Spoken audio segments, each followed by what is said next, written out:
Kwanza unajua nimekuelezea kwamba hivi vikao vya bunge la Senate sio vikao vya siri. Kuna makamera jinsi ambavyo hii makamera iko hapa. Unaona? Number 2, sisi tunatumia documents mbili peke yake. Ripoti ya Auditor General na majibu ya county government. Wakati wanakaa kutengeneza hiyo majibu, Sifuna hayuko hapa. Zini wao wenyewe wameandika. Hata wakati mwingine wao wanakuja tunawaambia tukianza mkutano, naambia governor, hii majibu ambayo umetuma hapa hatuoni umesign. Kwanza sign ndio tujue ni yako. Mumeona hii mambo ikifanyika. So katika kaunti zetu kuna changamoto nyingi sana, na lazima tuulize haya maswali kwa ajili ya wananchi wetu. Mimi jambo ambalo linanipa moyo ni kwa sababu huwa tunapata feedback kutoka kwa nchi nzima. Wakisikia tu governor wa Isiolo anakuja Senate, watu wa Isiolo, kwa sababu namba zetu unajua jenzi walisambaza. Kila mtu Kenya ako na namba ya Sifuna, sio siri. Unaona tu wamekutumia hapo, wanaambia Sifuna, wewe jamaa sikuje kukudanganya ati mortuary iko sawa. Hii ndio the current state. Tulienda Busia kana Public Accounts Committee. Wakasema ukitoka hiyo hospitali tukaenda kuangalia stadium yao hapo, uwanja walikuwa wamevurugana kidogo, ukuta imeangushwa chini, pesa imetumiwa lakini kiwanja hakijakamilika. Waliambia hawa wakazi wa Busia, hao vijana wanajiita jobless, wakaambia ama seneta wengine, endeni kwanza tunataka kuongea na Sifuna. Kuna vitu tunataka kumwambia.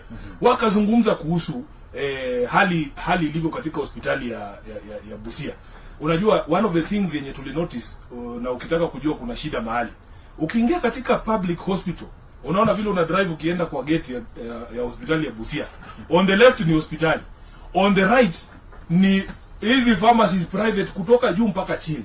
Ujue kuna shida pale. Kuna ufisadi inaendelea pale kuhakikisha kwamba either madawa ambayo yalifaa kuwa kwenye hospitali hayako ama yanaibiwa, yanauzwa kwenye hizi private chemist. Because where is that demand coming from?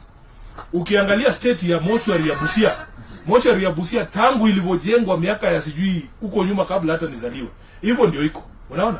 So ukienda kama mimi mwakilishi wa wananchi na nahitajika kuuliza haya maswali, nikiuliza Otuoma hiyo swali anasema ati ni witch hunt.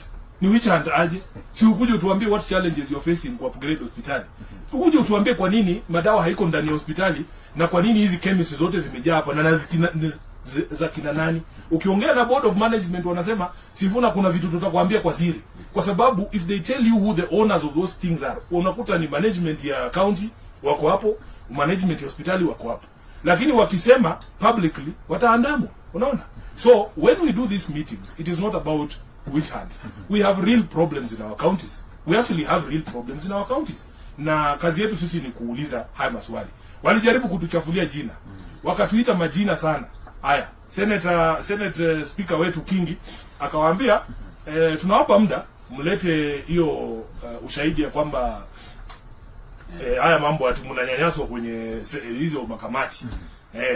Na nikasimama nikasema vile shida ambazo ziko kwa counties, kwa mfano hakuna senator ati ukitoa Sifuna kwa public accounts ati uweke mwingine, hakuna senator atanyamazia hiyo vitu, kwa sababu ni maovu na kila mtu anaona haya mambo ni maovu. Unaona?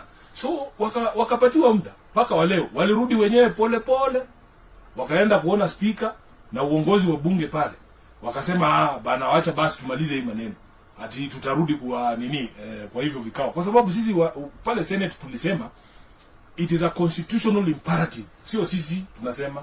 Na Sifuna will not always be the senator of Nairobi. There will be other senators, but you will still be required by the constitution to account for public money.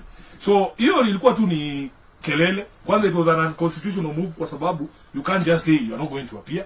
Number 2, they have seen a lot of benefit has come from those sessions with the Public Accounts Committee. In our early years, nakumbuka walikuwa wana complain ya kwamba shirika la KRA inawapiga penalty wakichelewa kuremit zile deductions za wafanyikazi, and yet treasury pia inachelewesha kuleta pesa ya kulipa hao wafanyikazi.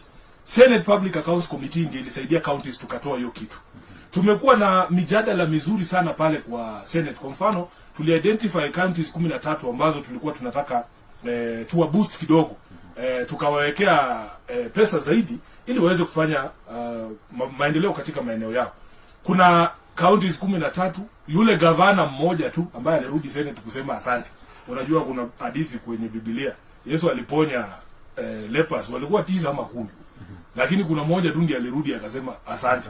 So governor wa Nyandarua pekee ndiye aliwahi kuja Senate akasema enyewe mlituangalia na jicho mzuri, asanteni. Tunasukumanga hawa jamaa wa National Assembly waongeze pesa. Na mnaona hizi debates zikiendelea. Ili watu wetu wale governors wasikuwe na excuse ya kutufanyia wananchi kazi, si ndio? Wakipata pesa wako sawa. Sasa Sifuna kusukuma pesa ikuje. Wewe wanasema Sifuna shikilia hapo bwana. Tuko mahali mbaya hivi tuongelelea. Sasa kuwajibika Sifuna ni mbaya.